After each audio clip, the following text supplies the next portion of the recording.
Okay, we're going to go ahead and get started. Welcome everyone to the Affordable Housing Fund Round 13 Technical Assistance Session. My name is Jan Stokely, and I'm with the County Department of Housing. And we are joined by a number of you who are in the audience, too many to introduce, but we welcome you. And if you would please put your info in the chat, we'd love to see who's here. But in the interest of time, we won't do a round of introductions. I will introduce Jessica Chambers, our office specialist, who's here to assist with the meeting and with supporting the NOFA throughout the process. And she is going to help with our Zoom housekeeping, which is the first item on the agenda, before I give you an overview of the NOFA and some of the important changes this year. Hey everyone. So let me just admit the couple people who just showed up. Welcome. Thank you so much for being here today. We just wanted to go over Zoom etiquette. Most of us have been using Zoom for a while now, so we all know what we should and shouldn't do. But we do ask that during the presentation, you refrain from turning on your audio so we don't have any distracting sounds in the background. If you have any questions, there is a Q&A tab. It's down on the bottom next to between apps and more. So please post any questions that might come up during the meeting and that Q&A. That allows for us to take those questions later on and post them and their answers on the website for other people who might have the same question that missed this meeting today. So yes, please use the Q&A for all questions. At the end, we will have a moment for people to come off mute if needed to ask any questions verbally, because sometimes it's easier to explain ourselves if we can say it verbally. But don't forget your questions while we're going through the presentation and pop it in that Q&A. And please raise your hand. Otherwise, we're excited you're here. Great, thank you. So I wanted to just mention that today's meeting is an introduction to the NOFA, but we ask, and it's actually mandatory, that you schedule an individual pre-application meeting by June 11th. This helps us plan our staffing and consulting for the review process. And it's quite short meeting just to learn a little bit more about your project and gauge your interest in the NOFA to help us assess our staffing needs. So if you haven't had a mandatory pre-application meeting, it would be great if you would email me and schedule one as soon as possible so that we know you may apply for the NOFA. If you end up not submitting an application, that's fine. But if there is some chance that you'll submit an application by the due date of July 3rd, then please hold a pre-application meeting with me. Okay, so now we want to get into the Affordable Housing NOFA overview. Annually, the San Mateo County Department of Housing implements a notice of funding availability for the creation of affordable housing. We provide subordinated loans for the development of affordable housing using a variety of funding sources. Each year, the mix of funding sources as well as the amounts vary. We have a core annual commitment from our Board of Supervisors of $20 million, and then we often pull in additional funding sources into this single NOFA. This year we have a total amount of our Measure K sales tax funding of just over $37 million. For those of you who are new to San Mateo County, we have a sales tax called Measure K, which is used to support a variety of important needs and priorities, and affordable housing is one of those. And it's a fairly flexible funding source, but this NOFA spells out how that funding is targeted based on the county's determination of its needs and priorities. So even though the funding source itself is fairly flexible, the county has some very specific goals and priorities that we're trying to achieve through the NOFA. A second funding source that tends to occur annually is in unincorporated San Mateo County, we collect a small amount of impact fees, and we use those for projects located in unincorporated San Mateo County. Third funding source is the permanent local housing allocation. San Mateo County receives PLHA funds from state HCD. It's funded by SB2, which is our state's only permanent recurring funded source of financing for affordable housing. Um, and so it's not a large amount of money, but a significant amount of it is committed to the development of affordable housing. And we're happy to provide that as well. There are state HCD deadlines associated with it, so we may end up not awarding it, or we just have to find a project that will fit with those state HCD deadlines. But you can read more about that in the NOFA. The final source is the Mental Health Services Act. Yes, it's been replaced by the Behavioral Health Services Act, but our San Mateo County Behavioral Health and Recovery Services has historically provided capital funds to create units for people who are served by the MHSA program. And this funding, 1.2 million, has become available because it was returned by a project that did not move forward. So maybe in future years you'll see BHSA, but this year you're still seeing MHSA. So those are our funding sources. Each comes with its own guidelines and restrictions, which are described in the NOFA. And if you have questions about whether your project is a fit for any one of those, the second or third funding source, the third or fourth funding sources, then you can submit a question and we can try to guide you. You can also just indicate that you're only interested in Measure K, or you're interested in all four, depending on what's the best fit. So you don't have to be definite about choosing a funding source, but we will definitely be looking at using all four of these in order to maximize the production of affordable housing in San Mateo County. Okay, so what I want to do now is just kind of walk you through some of the high-level dates for this NOFA. I mentioned that there's a mandatory pre-application meeting for each project, not later than June 11th by 4 p.m., and that's coming right up. Applications are due by 4 p.m. on July 3rd. So yay, you get to have your July 4th weekend without worrying about this. When we receive the applications, we'll undertake a process of threshold review. If you're familiar with the NOFA from prior years, you know that it's organized in sections. One section is threshold requirements. Another section is competitive scoring for projects that met threshold.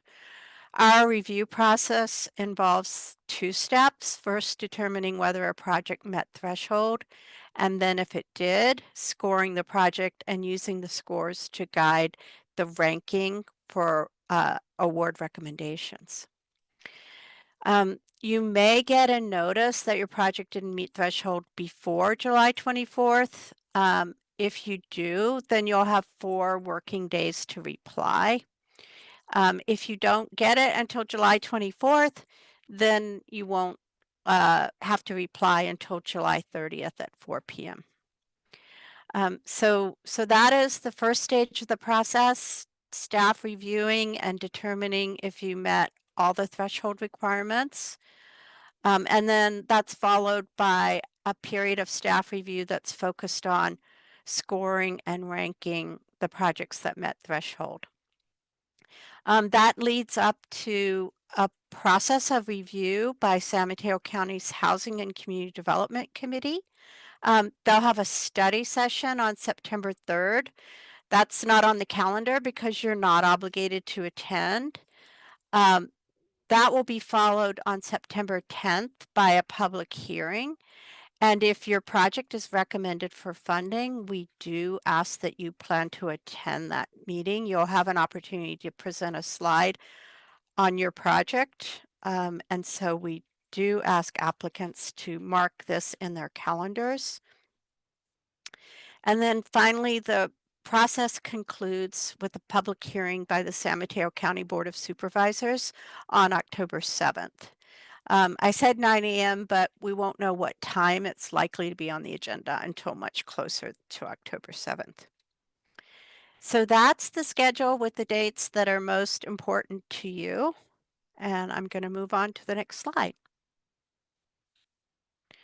Okay, so if you're familiar with the NOFA, the AHF 13 NOFA builds on and has a lot of continuity with the prior NOFAs, but there are important changes. So we strongly recommend that you study the NOFA. These aren't the only changes in the NOFA, but they're the ones that are most important to highlight today. And so please look at the NOFA for changes. You should see a lot that looks familiar, but there are things that you need to take note of because they've changed. One change is that we're asking for more detail about the team, your capacity, your track record, your experience. That's because we've decided to eliminate that category as a basis for competitive points and really just examine each team in detail and make sure that you have the people with the experience and track record to complete the project that you've proposed. One change, for example, is we do ask for resumes of the key staff on your team. I think that may have been something that we requested, but now we're requiring it and just generally looking for more information to verify your team capacity as a threshold requirement. Another area of change is that for leveraging, we are requiring this year that you show commitments of at least $1 million in funds. In the past, we've allowed you to come forward with some sort of looser plans to apply for funding, but this year we want to see that you have at least $1 million committed to the project. There's an exception available for projects in unincorporated San Mateo County. There's no city to go to try to get a commitment from. And so we have the ability to reduce the million or waive it even for a project in unincorporated San Mateo County. But with that said, we want to see that you are in touch with your city and working with your city and that they're on board with the project. We also revised our design threshold. We have always asked for preliminary drawings, but we got more specific this year. And hopefully this is going to work for everyone, but we're asking for a schematic design. And that will enable us to have compare apples to apples because we saw some range of detail and current design in what was submitted to us. So we're hoping that this will facilitate the review by having a clearly understood expectation across all projects for what we mean by preliminary drawings. Also, something new is that we're now going to require a local preference for people who live or work in the county of San Mateo. A number of cities have city live work preferences, and we've always had a policy that limited the number of units that could be subject to a city live work preference. What's different this year is we're saying the units that aren't subject to a city live work preference will be subject to a preference for people who live or work in San Mateo County. And that's the county overall, not unincorporated county. And I think that's coming from just the scarcity of affordable housing in the county and the fact that people who live and work are paying the sales tax that's supporting the housing. And so that's the reason for the preference. Hopefully no one will have any problems with that. So moving beyond threshold, if your project has met threshold requirements, it'll be ranked with other applications that met threshold. We have a set of competitive points that we award to projects that are designed to prioritize projects that meet county needs and are also likely to be successful in competing for other funds such as tax credits. Um, this year, we changed our competitive points for affordability.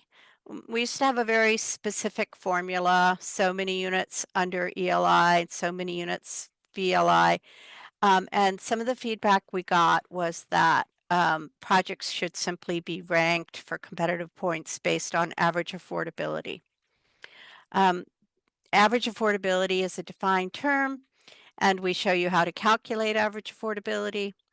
The tricky part for you is that you won't know how you compare to others and because you don't know who else you're competing with. And so we will see how that goes, but it should be pretty simple for you to implement.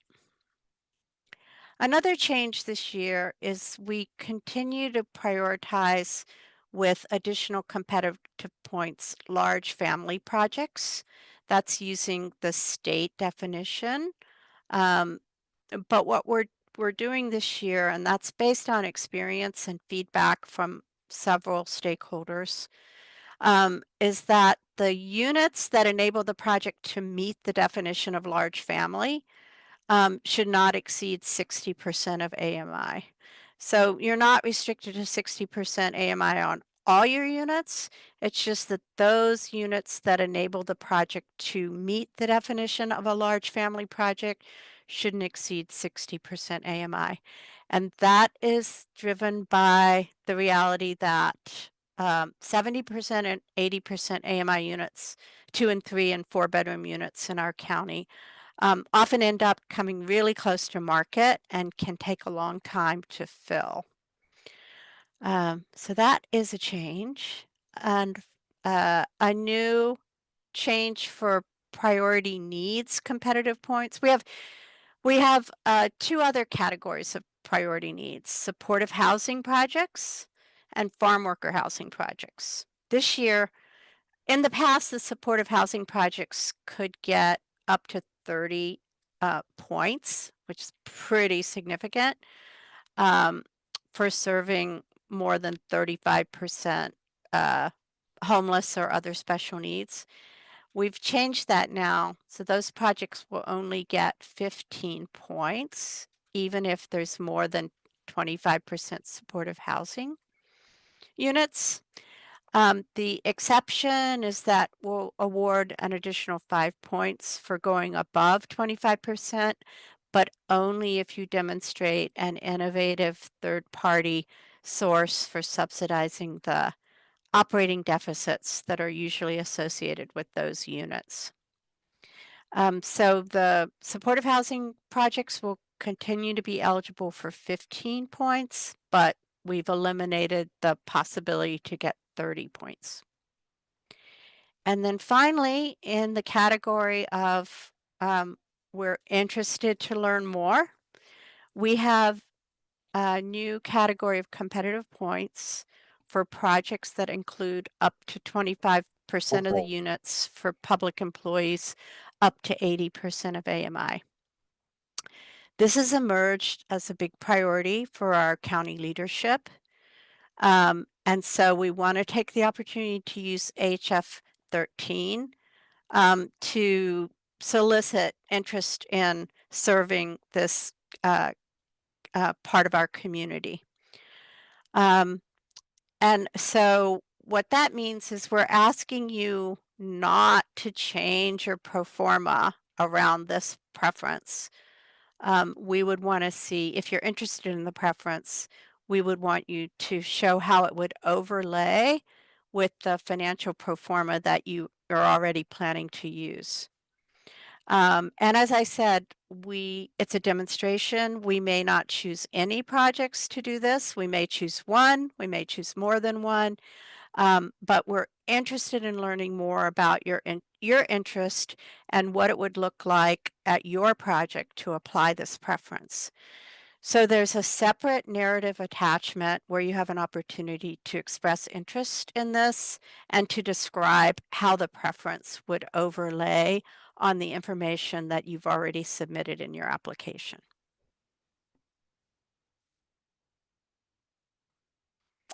Okay, so every year we update Appendix D, which is a document called County Loan Terms and Underwriting Guidelines. It's a very important document, and we're constantly changing it because the environment that we work in is changing. So we've made a few changes this year, partly based on our experience and partly based on recommendations from third parties who are advising us. Um, we are asking for more evidence of market feasibility, especially in certain circumstances where we've seen some questions about effective demand for the units at the AMI levels that were targeted. Examples would be having homeless or other special needs units at 30% of AMI without project-based vouchers. That's raised a lot of issues. Another example would be the one I described earlier, having large family units at 70 or 80% of AMI. That has raised issues. So we've gotten a little bit more specific about our underwriting guidelines for looking at the market demand for different types of units, targeting different populations at different AMI levels in different communities. So you're the experts and we rely on you, and we know this is very important to you, obviously, but we're going to be looking at it more closely as well. This year, we're implementing a policy. We'll continue to advance funds for pre-development expenses. We did a survey of all the sources of pre-development loans that are available to developers in our county. And we decided that there is still a need for Department of Housing to make funds available during the pre-development phase.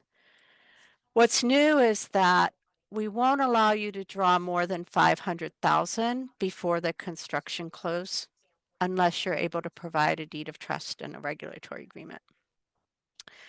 So yes, please do continue to come to us for pre-development lending, but take note of the new restriction on how much we're willing to disperse before the close of escrow for the construction financing. Developer fee, this is always something that we end up negotiating and renegotiating as we work on the loan documents. We will continue to follow the tax credit definition of developer fee and the tax credit limitation on the amount of developer fee and the tax credit guidelines for deferral of developer fee and when deferred fees can be paid out in what order of priority. But we have made some changes. We got a lot of advice for that, and we're really interested to see how it works, but do read in our underwriting guidelines what we're expecting for you to accept as a county imposed limit on your developer fee above and beyond what TCAC allows. Float up policy written in our underwriting guidelines in loan terms. It's often come up in projects that had project-based vouchers or county-funded COSR. And so now we have that policy laid out for you, and we don't have to figure it out every time we are preparing loan documents. And then I'll finally mention that we did some work to tighten up and clarify and strengthen our definition of capitalized operating subsidy reserve and how you would demonstrate how much reserve you needed. And we will be very interested to see how that works for you. We think it's very important because there are no new project-based vouchers in the offing. And we know that to serve special needs populations in our county, this may be one use of county funds that would be important to you. So we've tried to strengthen that definition, and hopefully that'll make your planning uh, more certain and clearer. Okay. So those were just a summary of that was just a summary of some of the bigger changes in the NOFA. Otherwise, the NOFA should look pretty consistent with prior years. But there are always questions, and we do welcome questions. And we ask that you submit your questions by email to this address, hcd@smchousing.org. We'll try to respond as soon as possible. What helps us if in your email subject you show what section of the NOFA you're having a problem with, or maybe the application, probably the NOFA, and then frame your question as clearly as you can, and then we'll email you a reply, and we will also every few days post the most recent questions and answers on our website. So if you haven't gone to our website, we encourage you to keep watching it throughout the NOFA process. That's the place where we'll post questions and answers. If we get a new funding source, we'll advise you of its availability there. So check the NOFA web landing page on our website from time to time to look for new information and to review the questions and answers that others have submitted. The deadline for submitting questions is June 27th by 4 p.m. And I wanted to remind you that if you have issues using the CDS application, you need to contact CDS, and they're here with us today, which is great. We won't be able to help solve your problems actually using the application. If there's some question about what the application asks for compared to what the NOFA says, then yes, that's the type of question we could answer. But any problems that you're having actually completing the CDS application, you just need to go directly to CDS to get help. Okay, so then here's my advice, having been through this a few times now. The NOFA is very detailed about each category of threshold and each category of competitive points. It relies on defined terms. There's an Appendix A that has defined terms. So you do need to have the NOFA very much top of mind as you work on the application. If you just work on the application without the NOFA sitting right there in front of you as a checkpoint, you're likely to miss opportunities in your application responses to demonstrate the strength of your project and how well it lines up with county priorities. So we urge you to kind of do that application and fill out the attachment list with the NOFA top of mind. And also, I think just being perfectly explicit about something that seems obvious to you. Like if the attachment to show site control is a purchase and sale agreement, you could put a cover sheet on it that says, this purchase and sale agreement satisfies site control because it is dated X blah blah and it will not expire until, January 31st. So we won't take offense if you talk down to us and dummy it down for us. Anything that you do to help get your point across as you complete your application and submit your attachments will be welcome.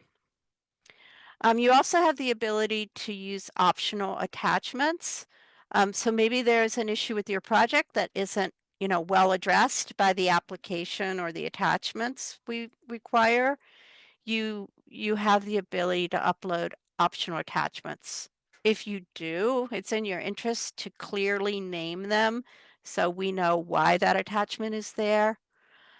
And then just obvious, I guess, is to check your application before you submit it, make sure it's complete, make sure you have all the information necessary to demonstrate threshold and to earn competitive points. You'd be surprised that we get applications that are not complete, but we do. So now we're going to turn it over, speaking of applications, to our guest from City Data Services, Virgil Sabanal, who has helped us with the application this year. And CDS is available as a resource to you if you have problems completing the form itself. And we're going to let him take the screen and walk you through the online application. So I'm going to stop sharing so that Virgil can share. All right, perfect. Thank you so much, Jan. And once again, welcome everyone, and thank you for joining. Once again, my name is Virgil Sabinal, and I'm from the CDS team. I'm one of the customer support representative. And so if you get any issues, concerns, or questions throughout the application, or even after the application, you may be in touch with each other. So yeah. So moving on, just to give you an overview, what's gonna be discussed during the application walkthrough is that I'm gonna walk everyone on how to log into the system. So let me just start sharing my screen here. Okay. All right. So Jan, are you able to see my screen? Okay. Yes. All right, perfect. Thank you so much. All right. So you can log in or you can visit this website by going to citydataservices.net, and it will immediately brings you to this login page. Now, there are two ways for you to log in. There are existing users of our platform, and there are also new users. And some of you might not be familiar with this one, and you might not have any login credentials yet. And I'm going to walk you through on how to get that.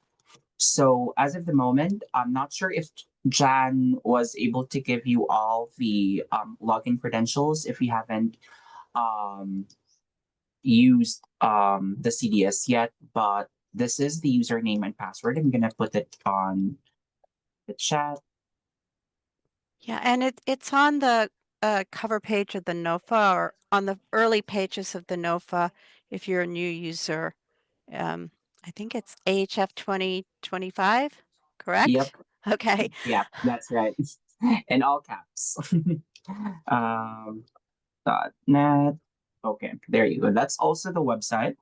So again, what you can do is you can go to this credentials first if you don't have any existing login credentials. Okay, so this is going to be the login credentials you will be using to first log in and create your own personal login. So it's capital AHF 2025. It will be the same for the password, so you can just paste it in and then click go, and it will immediately bring you to this page. So it will ask you to put in your applicant or project sponsor name, the address, the city, and you just basically have to um, fill this one in. I'll just put some test info here just so you can get all right.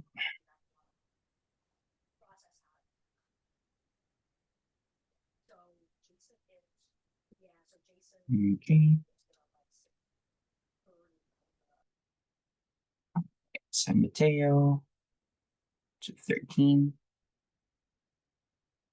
So program name, so it will immediately give you this message if there are any additional or missing information or fields that you haven't added yet, or it could be like duplicate or incorrect or already existing. So let me just Okay, program name. Where is the program name? Sorry. Just put that one here. Contact address, city's borrower name. Okay. So once you click on request an account, it will immediately give you this page. Okay. So this is going to be your username and password that you will be using to apply or to fill out the application form. Okay. So let me just copy this one so I can use it as a walkthrough for you guys. So I'll just go ahead and log out. It will bring you to the login page again. Just put in the login credentials that was actually generated. Log into it. Sorry. So let me see. I don't know what happened here.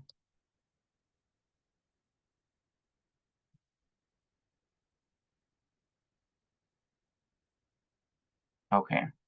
So this will be your landing page. So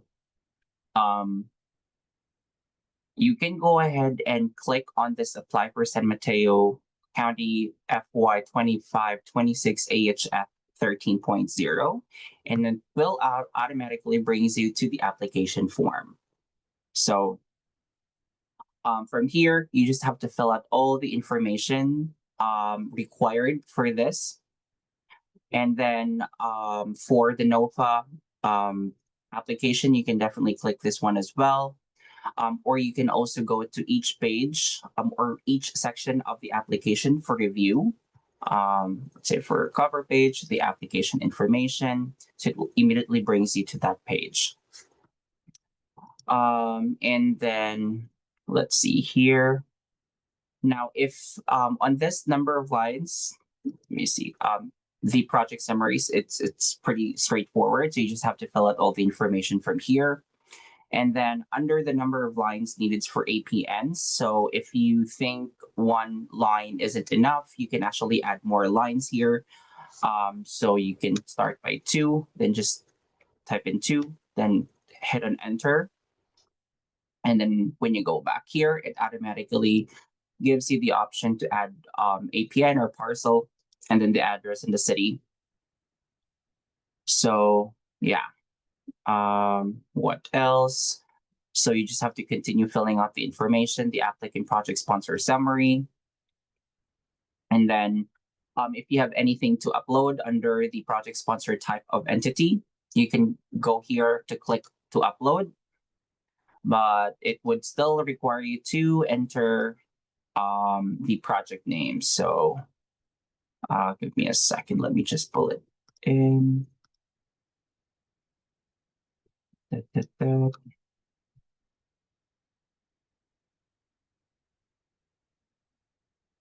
Just say J.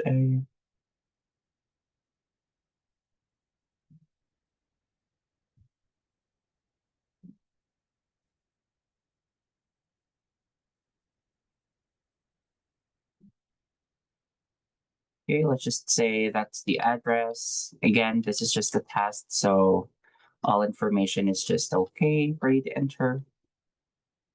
Let's just say 100.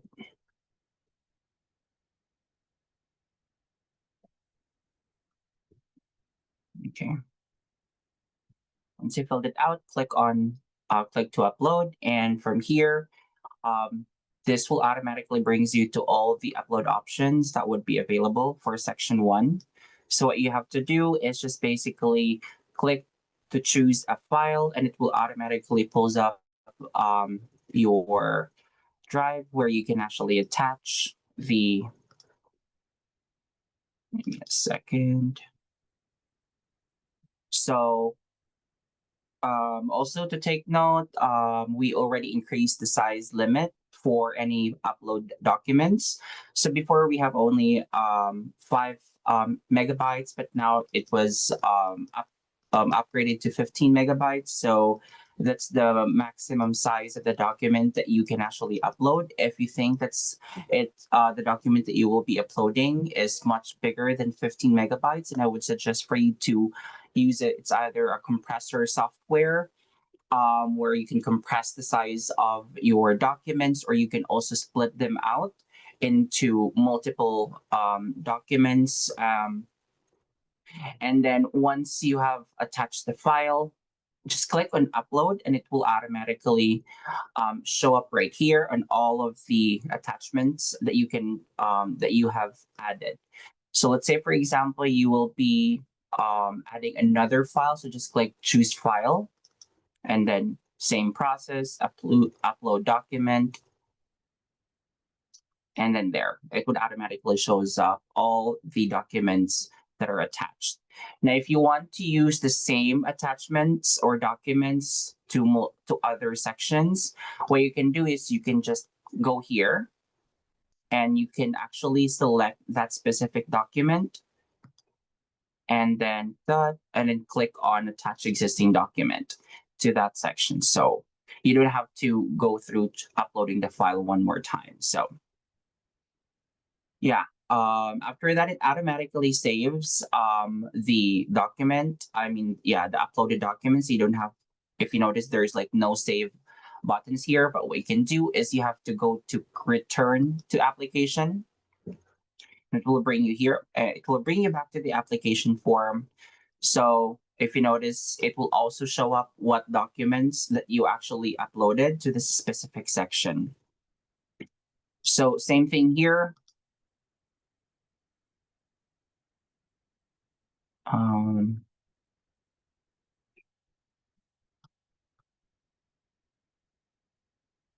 So return to application. To automatically shows up as well the document attached.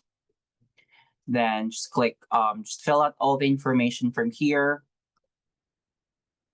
And then the funding summary here, good thing because there is like an automatic calculation for this that you don't have to worry about.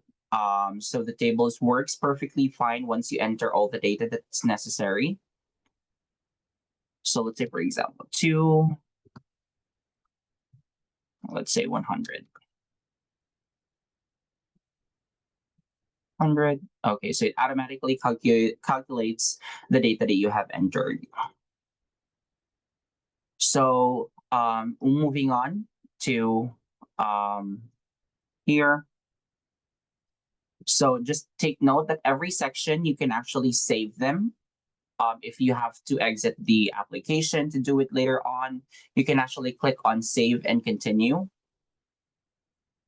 And then automatically save the information that you've entered for that specific section. And then if you have decided to go back, to put the application in draft, you can actually go and save as draft. And then later on, you can go back to it to finish it. So yeah, what else?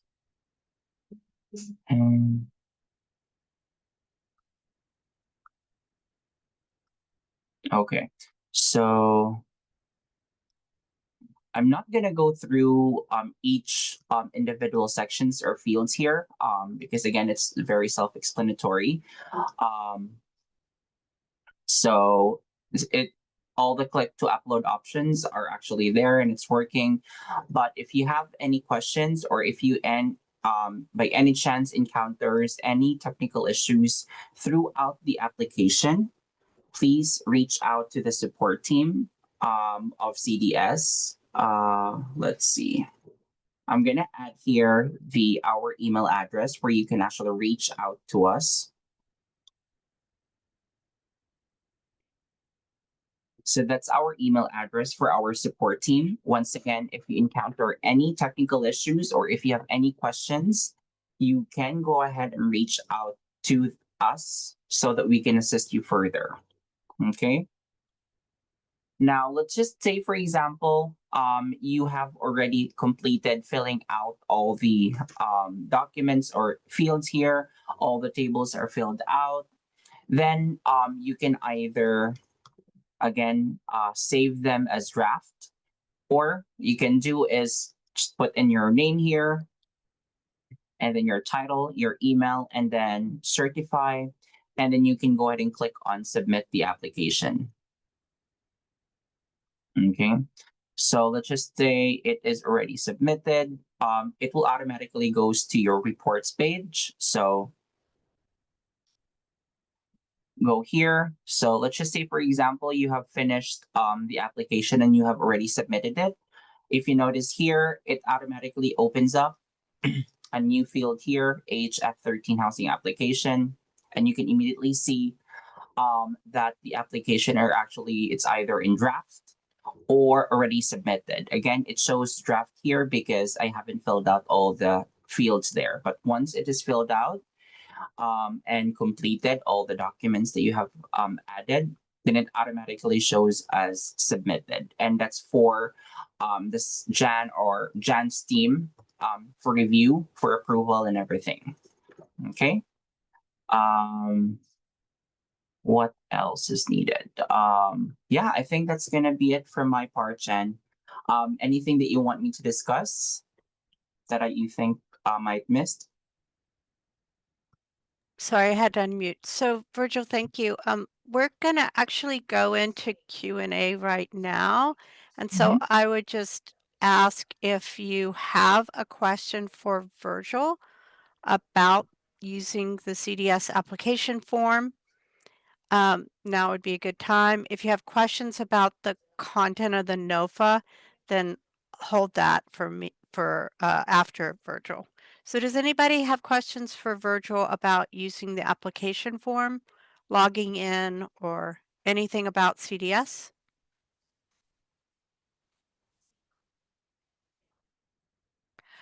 Okay, great. And there are no questions about CDS in the questions, Jessica? I can't We see the have, questions. yeah, we don't have any questions in the Q&A. Everyone's been Okay. pretty silent. Okay. So I guess one question I'll ask you, Virgil, is in the past, we have said that people can contact CDS up to the final deadline for submitting the app. Your team will be standing by to help people with last minute problems. Just want to confirm that that is the case. Yep, that's right. So in case you have already submitted the application and you still need to add more information or upload more documents into it, so unless the application is put back into draft, you can't make any changes into that. Okay, so you have to reach out to us, the support at citydataservices.com, so that we can put the application back to draft so you can make the changes. Yeah. So we don't encourage that, but we know it happens, and we know that people will have problems at the last minute, and CDS has been willing in the past to have staff available on that final day to help you get your application submitted on time. Yep, that's right. Okay. So thank you for that. Well, if there are no more questions for Virgil, then we can open it up to see if people have any questions about the NOFA itself.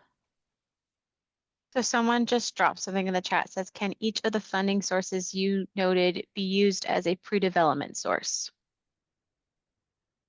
Let's see. So MHSA cannot, it's really not available during pre-development. The others are.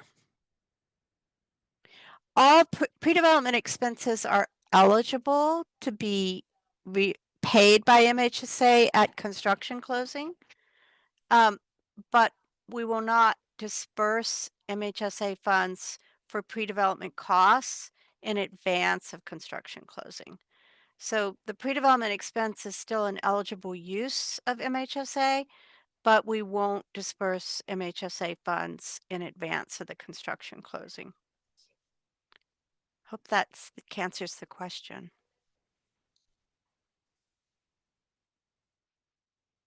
Anybody have any other questions?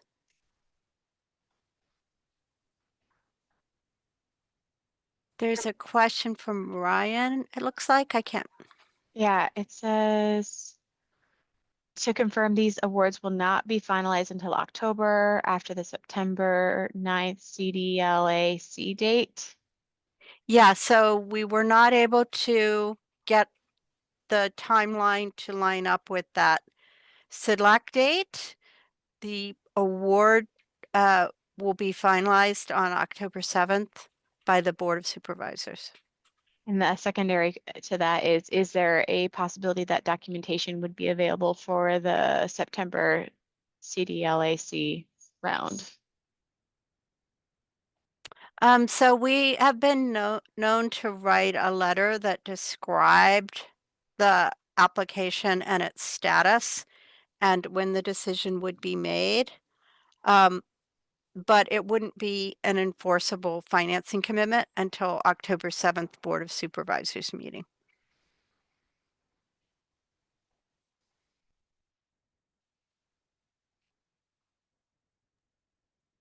Other questions?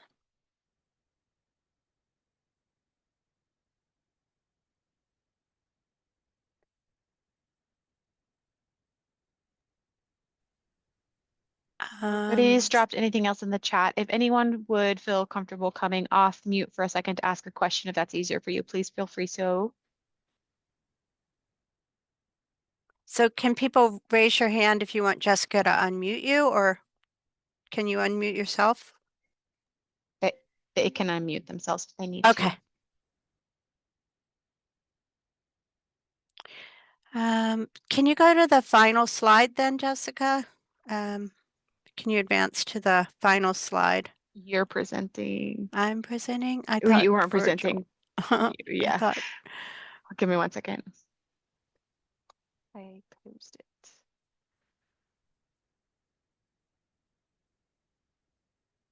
So there's a slide that has the email addresses. Yeah, give me 1 second and I'll pull it up for you. Oh, I am presenting. No. Yeah, it's okay. I got it now. Give me 1 second. Okay. Just get through everything. So the very last slide that says thank you has some email addresses. All right, good. The very last slide.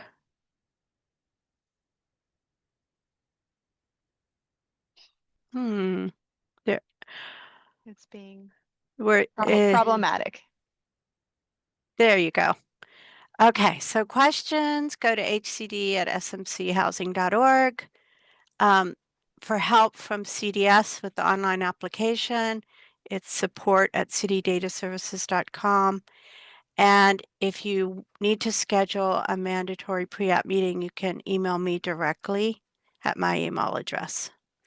Don't send me questions, send questions to hcd@smchousing.org. Just a quick, somebody dropped in the chat, will this recording be shared? And we are going to post it on our YouTube page and post it, the link to this meeting on the landing page for AHF 13.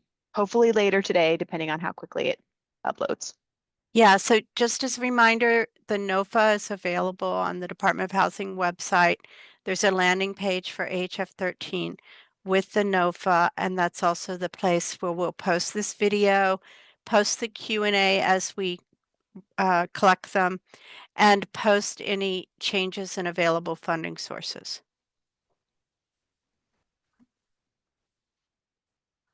Okay, well, thanks everybody for being here. Thank you.